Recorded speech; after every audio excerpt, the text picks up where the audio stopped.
problems with this idea that, I mean, first of all, that's an unfalsifiable thesis. I mean, and there are infinite numbers of unfalsifiable theses that you're not tempted to believe. And we could believe that we're in the Matrix, and I mean, that you go down that path, and there's a lot that could be asserted by people who are sure we're in the Matrix, and we're, some alien civilization is simulating us on their hard drive.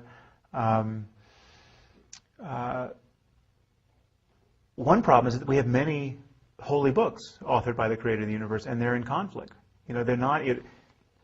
The New Testament makes it perfectly clear that Jesus is the Son of God, really the Son of God, and you have to believe this, otherwise you're going to spend eternity in hell. The Quran says twice that Jesus was not the Son of God, and anyone who believes he's the Son of God will spend eternity in hell. I mean, this offers as much room for compromise as a coin toss. So let's say we just knew that one of those claims was right. We have we've eliminated all the other possibilities. We're living in this challenging universe where God has given us a highly imperfect book and asked us to grapple with it.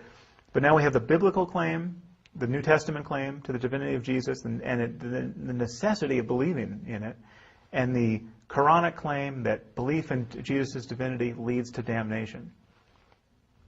Which is more likely, that one of those is right and the other is wrong, or that we have these competing tribes who are toiling in the context of just abysmal ignorance about the world and the birth of the cosmos and the destiny of any individual soul after death.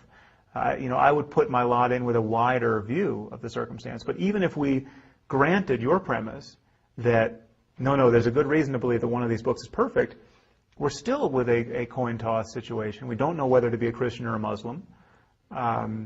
And we're noticing that people are choosing basically on the basis of accidents of birth. I mean, you're just accidentally born in Afghanistan, and then you choose to be a Muslim. And likewise with Christianity elsewhere. It's a very strange sort of loving God who would have created this circumstance.